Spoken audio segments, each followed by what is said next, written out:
Hi, I'm Orina DaCosta from Fusion Quill. Welcome to our video series on AI education. Welcome to today's video on how do large language models work. In simple terms, we look at how machines learn to understand and create language. Let's start. Let's start by defining what a large language model or LLM is. According to Wikipedia, an LLM is a type of computational model capable of natural language generation. To use LLMs, the model needs to be trained. The trained model is then used to generate output based on user inputs. Think of a generative AI model training process as a student reading many textbooks.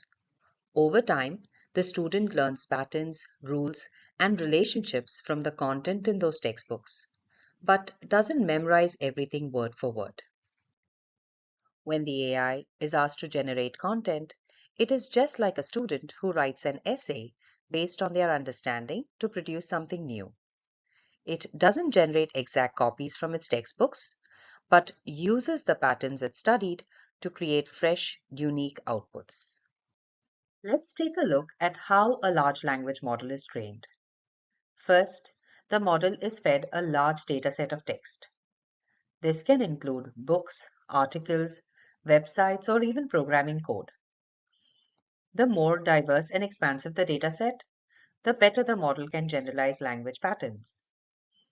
Next, this data undergoes pre-processing. This step involves tokenizing the text, which means breaking it down into smaller units or tokens that the model can process and understand. The data is also cleaned to remove unnecessary information. The model undergoes the actual training process. Here, the LLM learns to recognize patterns, relationships, and structures in the text. Neural network architectures like transformers are used to build the model. Finally, we have the fully trained model. At this stage, the model is ready to generate text and perform natural language processing tasks based on everything it has learned. Now let's walk through the generation phase of a large language model.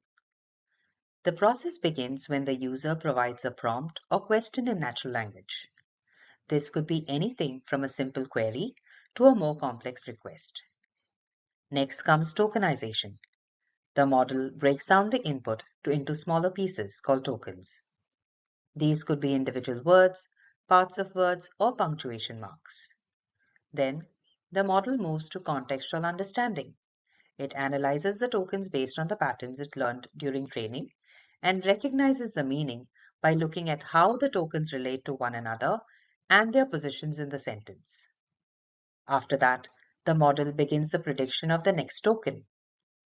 For each token, the model predicts what should come next in the sequence. It assigns probabilities to different possible tokens, selecting the most likely one. For example, when asked, the capital of France is, the model might predict the word Paris. This process continues with iterative generation, where the model generates tokens one at a time until a complete response is formed. Each token is predicted based on the previous tokens, building a coherent answer. Finally, we reach the detokenizer, where tokens are converted into text. This is how the base model LLM works. Chat models are further trained using techniques like RLHF, which I'll cover in a future video. LLMs generate text by predicting the next token in a sequence. Before they can make these predictions, the input text is broken down into smaller units called tokens.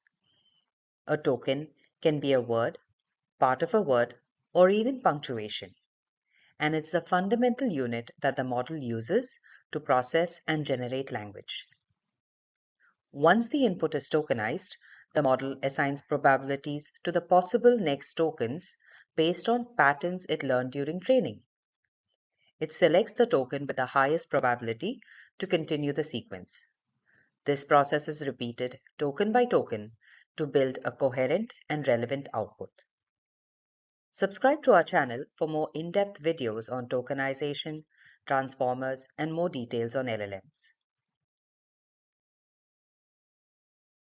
While LLMs are primarily known for generating text, they can also be extended to produce outputs in different modalities. By integrating with specialized models or through multimodal training, LLMs can generate content like images, audio, and even programming code. For example, an LLM might transform a textual description into an image, convert text into synthesized speech, or generate programming code based on specific prompts. This ability to handle multiple modalities extends the range of tasks LLM can perform beyond just language. And this is how computers use LLMs to learn and create language. Thank you for watching. I'd love to hear your thoughts. Let me know in the comments what videos you'd like to see next.